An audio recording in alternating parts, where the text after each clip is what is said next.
beaucoup, cette élection de 2010 était quelque part le prolongement, on va dire, de la crise militaire qui a débuté en 2002. Et c'était la finalité, d'autant plus qu'on avait deux armées en face et surtout que l'armée, les FAFN n'étaient pas, les forces nouvelles n'étaient pas des armées. Vous qui étiez un acteur clé à cette époque-là, quelle lecture vous avez de cette atmosphère qui prévalait en ce temps? Nous étions dans le jeu démocratique. Ça, il faut que je vous dise la vérité. Moi, par exemple, j'étais dans le jeu démocratique. Mais c'est après, on découvre qu'il y avait un enjeu politique à cette époque en Côte d'Ivoire. Ça, il ne faut pas se le cacher. Et c'est ce qu'on a fini par constater. L'enjeu était trop, et à un moment donné, on ne maîtrisait plus rien. Il aurait fallu simplement qu'on demande à tout un chacun, peut-être, de désarmer. Bon, ça n'a pas été fait. Mais est-ce qu'on était obligé même de faire un deuxième tour sans prendre toutes les précautions? On aurait pu annuler même les résultats même du deuxième tour et puis reprendre les élections en se rassurant avec la communauté nationale et internationale que toutes les parties ont désarmé et qu'on pouvait aller voter et rentrer chez soi sans problème. Mais ça n'a pas été fait. Les uns ont eu confiance aux autres. Et puis bon, comme on dit, tout est gâté, tout est mélangé et il faut en tirer les conclusions. Vous pensez que le président Laurent Gbagbo, il a été naïf quelque part? Bon, là, honnêtement, dire qu'il a été naïf ou pas, c'est comme si je jugeais son émotion. Mais bon, comme on le dit chez nous, dans le bakaï, dans le maquis, mon frère, il ne faut pas te mentir. Là, je peux donner l'expression, il a été trop démocrate. Il a été trop démocrate, selon vous. Il a trop compris la démocratie, il a trop défini la démocratie.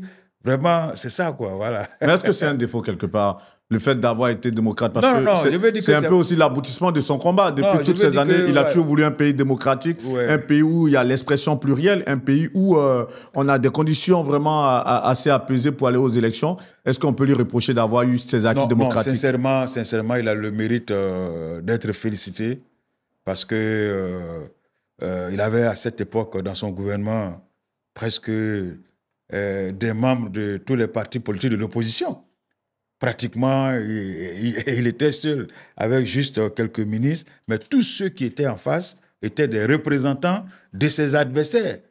Mais il a tenu quand même à aller aux élections avec eux, faire le dialogue politique, c'est-à-dire à chaque fois que les gars avaient des revendications, ils s'asseyaient et ils se parlaient, ils se rencontraient.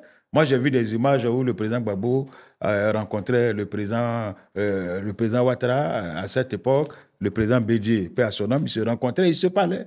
Mais qu'est-ce qui a pu se passer pour que la Côte d'Ivoire bascule dans une crise intenable?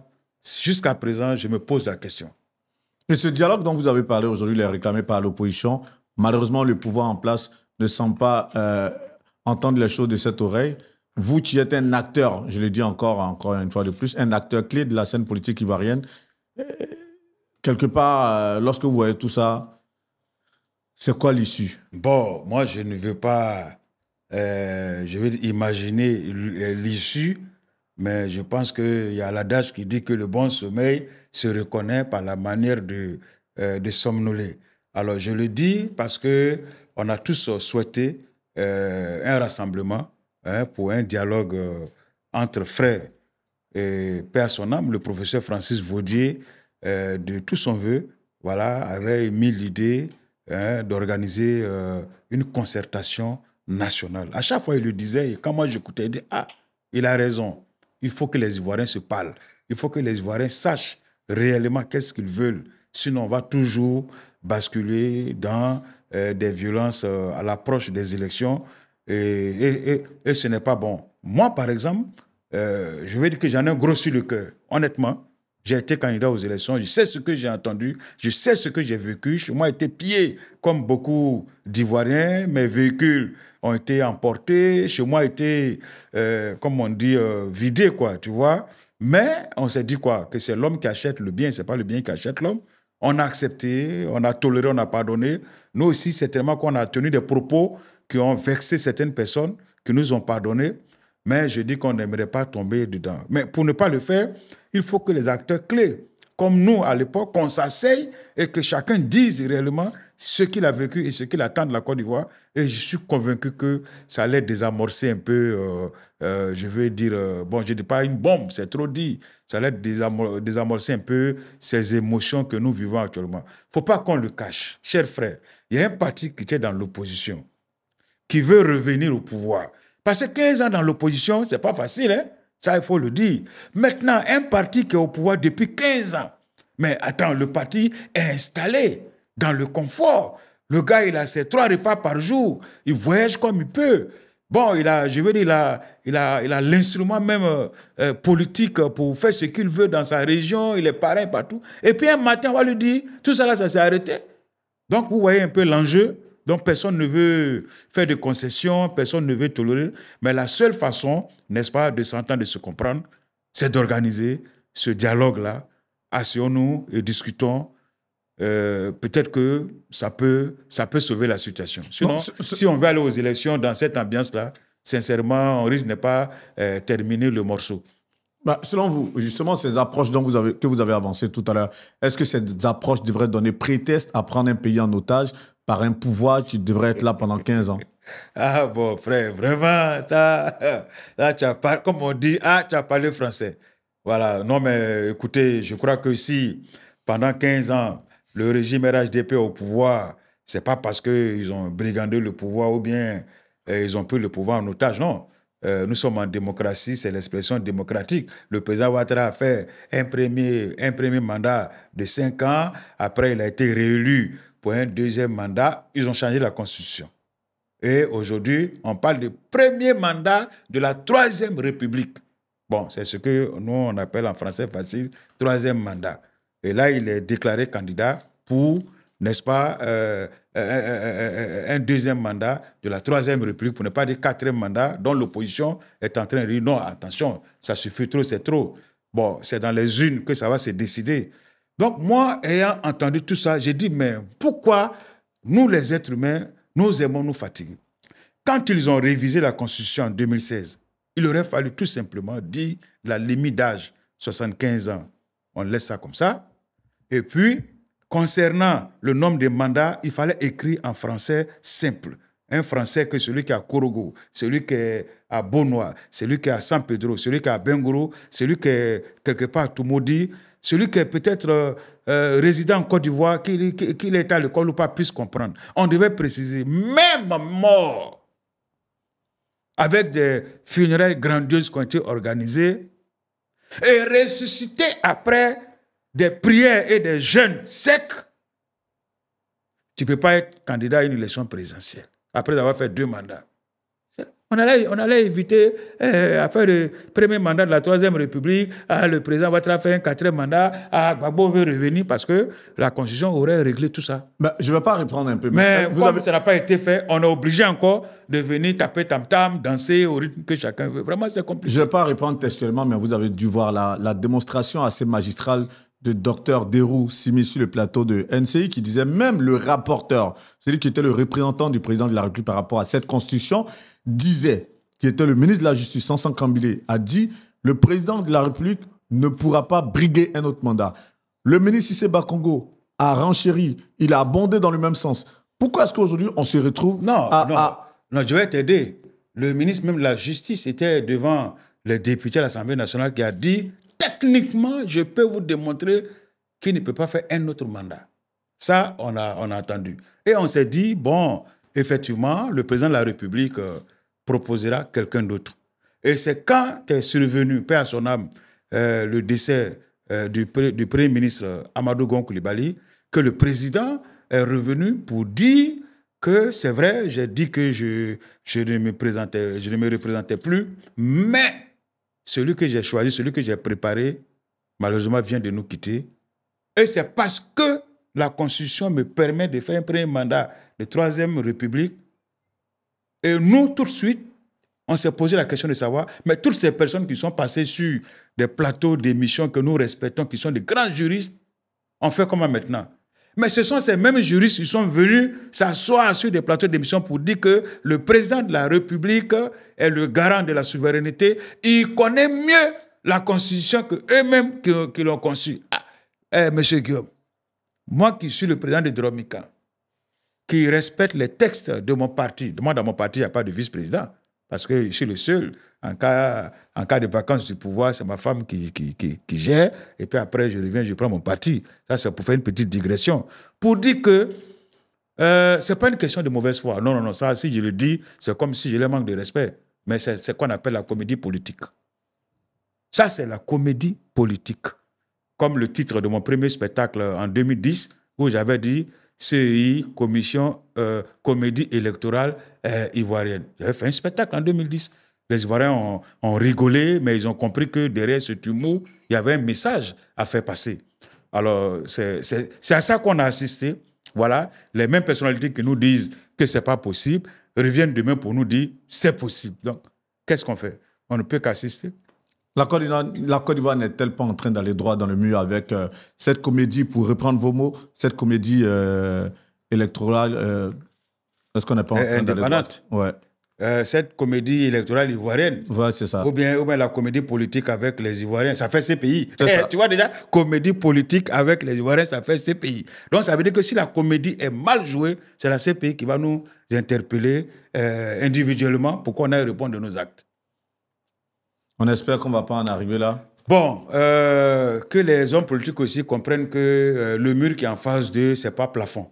Voilà, c'est du béton. Donc, si ta tête va cogner, c'est toi qui vas ressentir la douleur.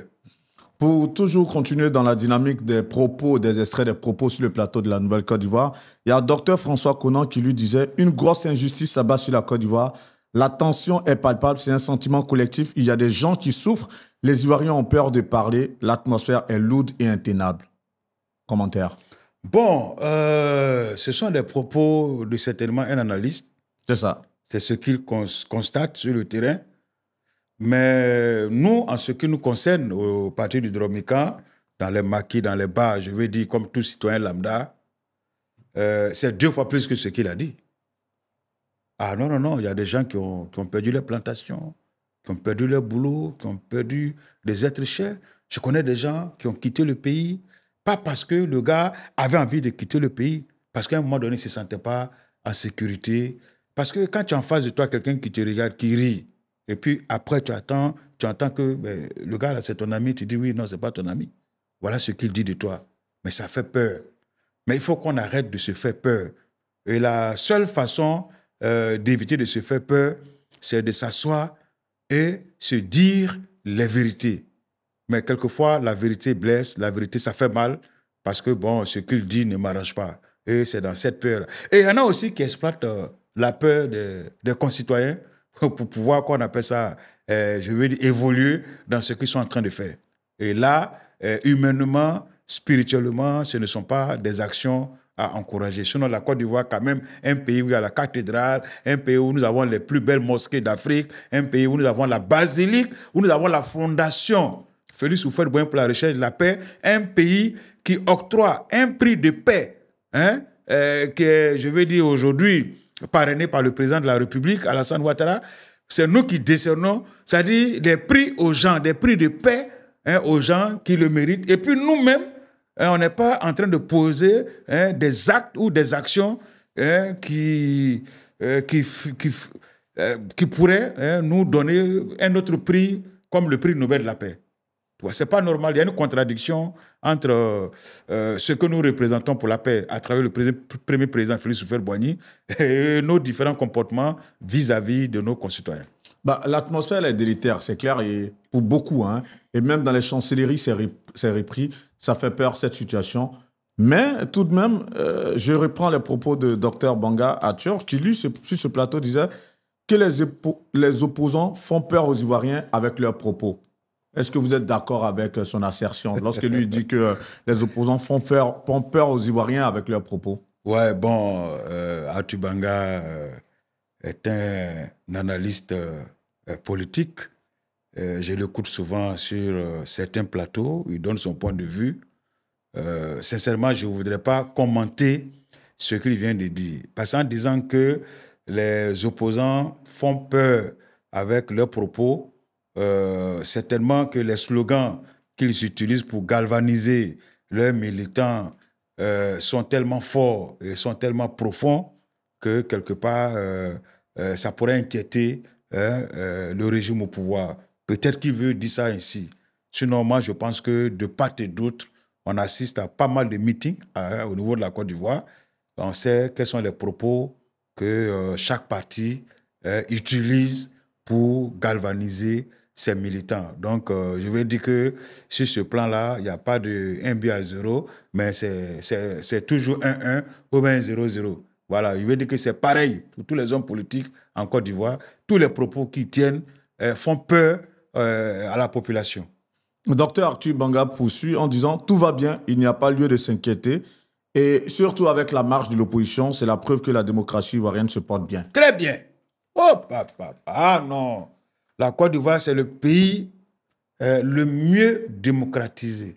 C'est le seul pays où quand tu dis « je marche le 2 », on dit « non, vous êtes quand même l'opposition. » Tous nos militaires sont à Boaké, sont en train de défiler. Si vous marchez le 2, qu'il y a des grabuges, on fait comment? Il n'y a personne pour vous surveiller. Ce ne sont pas les doseurs qui vont vous surveiller. Ce ne sont pas les vigiles qui vont vous surveiller. Laissez-nous faire le défilé. Et puis après, on met à votre disposition toute la police, toute la gendarmerie. Même si vous voulez, on peut mettre un peu de douanier. Hein, parce qu'il y en a qui auront le sac pour ne pas que les gens fouillent dans les sacs. On a dit le 9. C'est ça? Tout à fait. Mais vous avez vu que comment ça s'est passé le 9? Et ça a été très bien encadré. De Sagidiba à Figayo. Mais attends, regardez par exemple.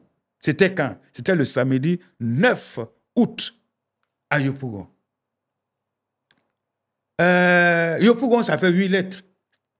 Mais c'était dans le mois d'août. Août, c'est 8e mois. Vous voyez comment il y a eu cette harmonie créée par le parti au pouvoir. Et ça a commencé où? À Sagidiba. Sagidiba, ça fait 9 lettres. Ça s'est passé le 9. Vous pensez que l'État de Côte d'Ivoire fait les choses comme ça? Maintenant, de Sagidiba, ils sont arrivés où? À Figayo. Mais Figayo, ça fait 6 lettres. Un samedi, 6e mois, et samedi, ça fait 6 lettres. Donc, le samedi 9 août. Vous voyez que tout a été harmonisé, calculé. Il y a eu du monde, il y a eu vraiment, ça a été bien.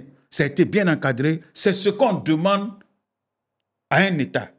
C'est-à-dire, nos corps habillés, leur mission, c'est d'encadrer, c'est de faire en sorte que ceux qui veulent marcher à Bobo, à Djamé, qu'ils marchent sans problème, sans casser. Voilà, c'est ce qui s'est passé.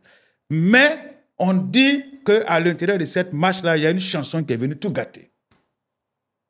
Voilà, donc, il faut éviter les chanteurs dans une marche pacifique. Je comprends que vous êtes extasié tout à l'heure en disant oui, c'est démocratique. Mais lorsque dans un processus électoral, quand même, dans le même pays, on exclut les leaders principaux, lorsqu'on emprisonne des gens de l'opposition, est-ce que là, ça y va de la vitalité de la démocratie? Non. M. Vergès, ce sont deux sujets... non, mais tout cela concourt à dire qu'on est un pays démocratique. Mais bon, la démocratie, je crois que c'est la... Elle n'est pas parcellaire, c'est un tout. C'est la pure expression, vraiment, je veux dire, de la liberté. Normalement, la démocratie commence par le respect de la liberté individuelle des uns et des autres. Tout à fait. Hein, tout en respectant aussi les lois en vigueur. Je le dis et je le répète, M. Guillaume Vergès, pour ceux qui nous suivent depuis, en football, on peut se permettre certaines choses. Parce qu'on s'entraîne, on vient, et puis bon, on peut gagner 4-0, 3-0. On dit les yeux ne se lèvent pas bagage, mais quand c'est lourd, ils connaissent. Ce n'est pas un proverbe pour étayer ce que je veux dire, mais je veux dire, et je le dis, en politique, chez nous, au Drôme, quand ça est dans un de nos articles, on ne fait pas de passes à l'adversaire, on ne fait pas de crochet intérieur, extérieur, devant, je veux dire, un joueur redoutable. À plus forte raison, donner pénalty à un adversaire. Voilà, donc ce sont ces 3 éléments que généralement un parti au pouvoir, je ne dis pas forcément en Côte d'Ivoire, voilà, parce que nous, on regarde un peu ce qui se passe partout, voilà, c'est ce que les gens évitent. Peut-être certainement que quelqu'un a dû souffler ça à nos dirigeants pour dire « Ah, ne faites pas de passes, ne faites pas de crochet intérieur, si tu as arraché le ballon, il va le marquer. À plus forte raison, donner un pénalty. » Parce que ce pénalty-là, il faut remarquer, généralement, il regarde d'un angle. Il ne fait pas de phase. Hein. Quand il chicote, souvent ça pèse même le filet. Si vous permettez, je vois que vous prenez des périphrases. C'est vrai qu'en tant qu'humoriste, tout ça, pour dépeindre de la situation politique en Côte d'Ivoire. Ouais. Mais est-ce que vous pensez que cette situation aujourd'hui, on doit la dépeindre ici avec humour? Ouais, non. Et c'est parce qu'il y a un peu d'humour dedans que je peux dire on arrive à supporter. Sincèrement, s'il n'y a pas d'humour dans l'amour qu'on a pour notre pays, ça peut conduire vraiment à des situations qui seront difficiles à atteindre. Mais comme je l'ai dit, c'est vrai, nous l'avons constaté, on va aller dans une élection où tous ceux qui ont marché là, c'est-à-dire en résumé, ils n'ont pas leur leader sur la liste électorale. Hein. Sur la liste électorale. Mais ce n'est pas encore fini. Mais ils iront déposer leur dossier auprès du conseil, du conseil constitutionnel. Non, auprès de la CEI d'abord. Okay. Parce que moi, c'est ce que j'ai fait. Moi, je suis allé avec mes dossiers à la CEI, j'ai été reçu en bonne et due forme. C'est vrai que je n'avais pas encore le reçu de 20 millions, mais ça, ce n'était pas un souci. Après, j'ai complété. Et ils ont 72 heures pour acheminer le dossier, qu'il soit complet ou pas, au Conseil constitutionnel. C'est là-bas maintenant, comme le disent les Djoula, c'est-à-dire qu'ils vont dépouiller et ils donneront la liste définitive de ceux qui peuvent candidater. On peut ne pas avoir peut-être son nom sur la liste électorale. Ah, on ne sait jamais. Puisque les lois juridiques sont sujets à interprétation. Là-bas, on peut dire non, ils n'ont pas leur nom sur la liste, mais ils sont éligibles. Comme un peu ne pas avoir le nom sur la liste électorale, mais pouvoir faire les parrainages, comme en ce moment tous les... Oui, c'est comme ça. Ouais. Voilà, donc c'est ça. Donc patientons. Peut-être que, bon, on va se lever là, s'énerver, et puis le juge va aller déposer les dossiers. On dit, voilà, vos gars sont éligibles. Là, on dit pour d'aucuns, justement, le fait que le jour où le Conseil constitutionnel va donner la liste des candidats pour dire voici la liste des candidats et que certains partisans vont voir leur leader exclu définitivement, c'est là pour certains, pour employer le mot populaire, que ça va chauffer. Est-ce qu'on devrait en arriver là? Bon, non, ça, c'est pas le souhait de toute personne éprise de paix, éprise de tranquillité, mais je crois que ça peut s'éviter. Et moi, je suis convaincu, moi, j'ai foi. Hein. Tu sais, comme je l'ai dit, pour faire une petite digression, à Boaké, il y a eu la fête de l'indépendance. Alors, tout le monde sait que Boaké s'écrit en 6 lettres. C'était au centre. Ça s'écrit aussi à 6 lettres. Centre, ça fait 6 lettres. 6 plus 6, ça fait 12. 12. 1 plus 2 est égal à 3. Au moment où le président Ouattara fait son 3e mandat. Voyez-vous? Alors, donc, on va prendre le chiffre 6 qu'on va déposer. Et puis, on va prendre également, Boaké commence par B, 2e lettre. Au centre, C, 3e lettre. Donc, 3 plus 2 font 5. Quand tu mets 5 à côté de 6, ça fait 65 ans d'anniversaire d'indépendance. Alors, 6 plus 5 est égal à 11. La Côte d'Ivoire, ça fait 11 lettres. Vous voyez que Dieu même est en train de nous dire que votre pays est béni, que tout est en harmonie. Mais c'est nous-mêmes qui n'avions pas cette capacité, cette humilité spirituelle et religieuse, humaine, de dire, écoutez, on n'a qu'à arrêter comme ça. Depuis combien d'années? Chaque fois qu'il y a une élection, nous sommes dans les crises. Vraiment, il est temps que les Ivoiriens se parlent entre eux pour éviter ce dont tout le monde pense là. C'est pas notre souhait. Mais à force de penser, ça peut arriver. Pour abonder dans le même sens, vu que vous maîtrisez très bien cet art, l'art du décryptage par les chiffres, 25 octobre 2025, si vous devez décrypter, ça va nous donner quoi? Bon, monsieur Vergès, là, vous me soumettez à un exercice. Là, nous sommes devant des millions de téléspectateurs. Ce n'est pas des dossiers avec lesquels on joue. Parce que si je me permets là de dire, voilà ce que ça va donner, mais je vous assure que les gens vont se comporter autrement. Mais permettez-moi de me retirer dans ma tanière, aller bien interroger le Yuruku, c'est-à-dire les mânes, les ancêtres avec les chiffres et les lettres, comme je le fais. Je ne fais pas de la prédiction, mais c'est quand le fait s'est réalisé que je vous explique pourquoi ça a été fait comme ça. Mais quand c'est poussé jusqu'à un certain niveau, on peut être à 80%, on peut être sûr de savoir comment les choses vont se passer. Mais je ne vais pas le dire pour ne pas qu'on rentre dans une autre définition, n'est-ce pas, de la spiritualité. Mais je pense que ce n'est pas mon dernier passage à votre émission. Je pourrais revenir pourquoi on en parle. Vu que le 25 octobre 2025 reste une date très importante dans la vie de la Côte d'Ivoire, moi je prends une date qui est très importante dans ma vie. Peut-être que ça pourra vous permettre de donner une esquisse sur ce plateau en direct pour tous les abonnés d'ActuPeople.net. Moi je suis né le 11 janvier 1979. Si vous devez faire un décryptage à partir du Yuruku, en vous appuyant sur les lettres et les chiffres. 11 janvier 1979. D'abord, on va prendre 1979. Là, on va sortir votre chiffre de vie. 11, ça fait 1 plus 1, 2. Janvier, c'est premier mois, donc ça nous donne 3. Alors, 1979, on va déjà dire au revoir au 2, 9, parce qu'en numérologie, 9 est égal à 0. Donc, il va rester 1 et 7. 1 et 7 font 8. 8 plus 3, ça fait 11. C'est ça. D'abord, 11, l'énergie qui est dans le chiffre 11, je vais dire que le chiffre 11, c'est un chiffre des gens qui ont de l'énergie, qui sont infatigables, des gens, c'est des gagneurs, c'est des battants. Bon, c'est pas pour rien que notre Drogba national portait le numéro 11. Et puis chaque fois quand il marquait, vous voyez, hein, il avait une manière de planer. Mais ça, c'est le 11 que vous voyez là, les deux bras qui font le parallélisme. Alors, dans ton cas, pareil, mon cher ami, ton chiffre de vie, c'est 2. 2, ici, c'est pas la dualité. Mais c'est celui qui est d'abord le 1. Maintenant, le second, là, c'est des gens qu'il a toujours accompagnés, c'est à qui il a toujours donné. C'est-à-dire que lui, sa mission, bon, comme on dit chez nous, c'est de faire les autres. Voilà, ce qui est impossible, là, lui, il est capable de prendre ça et pour dire non, ça, là, on va arriver à bon port. Voilà, c'est quelqu'un qui a disposition, c'est quelqu'un dont l'énergie couvre les autres, accompagne les autres. Voilà, jusqu'à destination. Donc, je ne sais pas si vous vous retrouvez dans ce schéma. Wow, ça m'a ému parce que je portais tellement de destin, mais bon, c'est pas là le sujet. C'est pas là le sujet. On va continuer. Tout à l'heure, vous aviez parlé justement du 65e anniversaire de l'indépendance de la Côte d'Ivoire. Et ça s'est passé à Bouaké avec le maire Amadou Koné qui était justement sur le plateau de NCI. Et il disait qu'aujourd'hui, en Côte d'Ivoire, nous avons des institutions fortes et crédibles. Est-ce que selon vous, c'est le cas? C'est un ministre de la République. Je ne peux pas dire le contraire.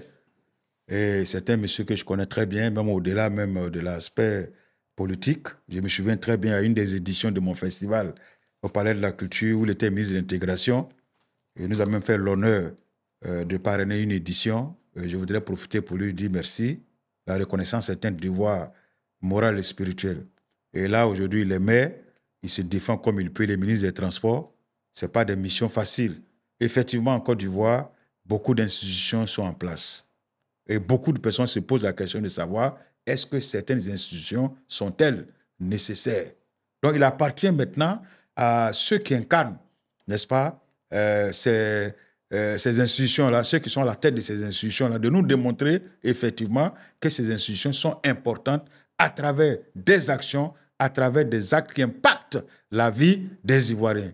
Sinon, moi, personnellement, président du Dromican, élu président de la République de Côte d'Ivoire, il ne faut jamais compter sur moi pour dire que tu vas être un jour ministre-gouverneur. Ce n'est même pas possible. Soit tu es ministre de la République, tu as bien travaillé, et puis maintenant, je constate que tu ne me donnes pas de bons résultats, il n'y a pas de souci. Si tu étais mécanicien, va au garage, continue à réparer tes voitures. Si tu étais enseignant, mon ami, va continuer à enseigner. Ou bien, si tu as eu une petite économie, ce que vous demandez aux jeunes entrepreneurs, toi aussi, il faut créer une entreprise et puis les jeunes maintenant vont venir travailler avec l'expérience que tu as. Moi, c'est comme ça. Pour m'appuyer sur le cas justement des ministres-gouverneurs, le ministre Awadon Melo, qui est candidat au présidentiel 2025, disait aujourd'hui en Côte d'Ivoire, on a affaire à un parti-État. Et il explique ainsi. Pour lui, aujourd'hui, tous ceux qui ont droit à des postes, tous ceux qui sont récompensés, ce sont des personnes d'un clan, ce sont des personnes d'un régime. Et on voit avec le cas des ministres-gouverneurs qui, justement, après avoir été démis de leur poste ministériel, sont bombardés à ces postes qui, très souvent aussi, font un peu le doublon avec les présidents de conseils régionaux. Bref, on ne sait pas aussi les missions. Mais est-ce que vous êtes en phase lorsque le ministre Awadon Melo parle de parti-État? Bon, c'est son point de vue. Moi, j'ai donné mon point de vue. Voilà, j'ai mon point de vue. Mais je crois qu'au-delà de toutes ces réflexions, il faut éviter qu'il y ait de l'hypocrisie dans le militantisme. Il y a des gens que moi je connais qui ont été bien formés, qui veulent se mettre à la disposition de leur pays. On leur dit, ah, mais si tu dois pouvoir occuper un tel poste, toi aussi, dans ta région, il faut que tu mouilles le maillot. Donc, il est obligé d'aller militer. Au sein du parti au pouvoir. Voilà, au sein du parti au pouvoir. Quand je le dis, vraiment, excusez-moi de l'expression, ce n'est pas seulement propre à la Côte d'Ivoire. C'est partout, c'est comme ça en Afrique. Voilà. Maintenant, il milite, Et puis, bon, de toutes les communications, il organise un trophée là, au nom du président de la République, dans sa région. Ça fait un peu le buzz et tout. On dit, mais c'est qui ça? Ah, monsieur le président, c'est un jeune là, il est ingénieur, ceci, cela. Vraiment, il vous aime bien. Il ne respire que par vous, le short qu'il porte, le débardeur, tout ça, c'est à votre effigie. Il dit, ah bon, il dit, mais qu'est-ce qu'on peut faire? Ah, président, tout est dans votre main. Et puis un matin, on dit qu'il est DG. Voilà. Mais il est DG, il est bien, il est assis. Il doit continuer ses activités. Il ne prend pas l'argent de sa poche pour financer. C'est là où il y a l'argent de tout le monde. Là. Comme il a le numéro de coffre, il prend un peu et puis bon, il gère. Donc ça fait que beaucoup sont obligés de devenir militants d'un parti parce que le parti est au pouvoir. Et demain, quand ils ne sont pas au pouvoir, ils viennent avec celui qui est au pouvoir. Tu vois? Donc c'est ce qu'il faut éviter dans la conviction d'un militant. Et sinon, tous ceux qui ont des diplômes, qui veulent travailler, mais qui n'ont pas envie, par exemple, de militer dans un parti politique, peuvent ne pas avoir la possibilité peut-être d'être cadre un jour.